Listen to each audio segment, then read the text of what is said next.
kan mangai em awangin kan thla theian a chan na ho te chu thei do ani ma se hla te kan ngai thla fo sia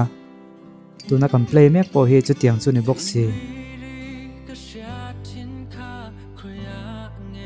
ke chi hlim lo mai la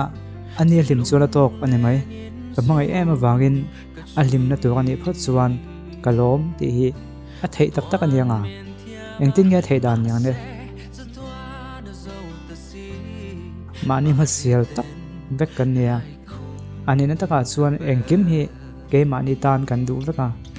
ama ngei po khanang ma tan iduang chia khan chumi to chuan kan thei top kan chua leka achang chuan ziom don lo ti kha chung point min to tu a wangin a thei dan dan in ma kan la ngatinge chu tiam ma kan lak chiam zel kan ti chuan lim dewa kan tel lawa anom kha kan phal uwang chu nia lom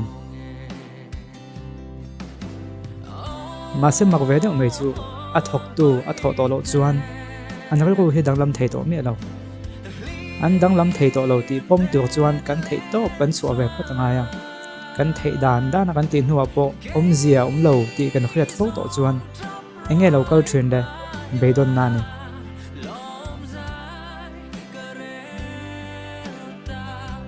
zia thei to lo ani ni mai to se chume wang chuan ka mangai to lo ti na ni ravin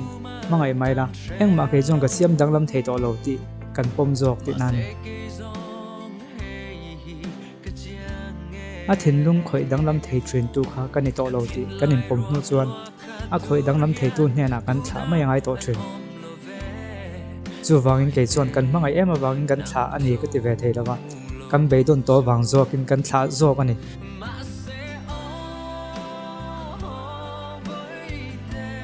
ani chuan kan mangai na ve kha entin zel nge nya nak tu lo theng zel phose ata chopin kan ma chun ve zel to meng chu tu man nak tu ka theng tu kan khabik lawa lo khriat tum bik chat po kha ziom ton chong lo ni chu wangin hlim dewa a chuan kalom ani mai an ti to chuan an lam mangai em wang ni lavin an beidon to wang ani ma zok engei ngai dang comment na mai lo se ve don nya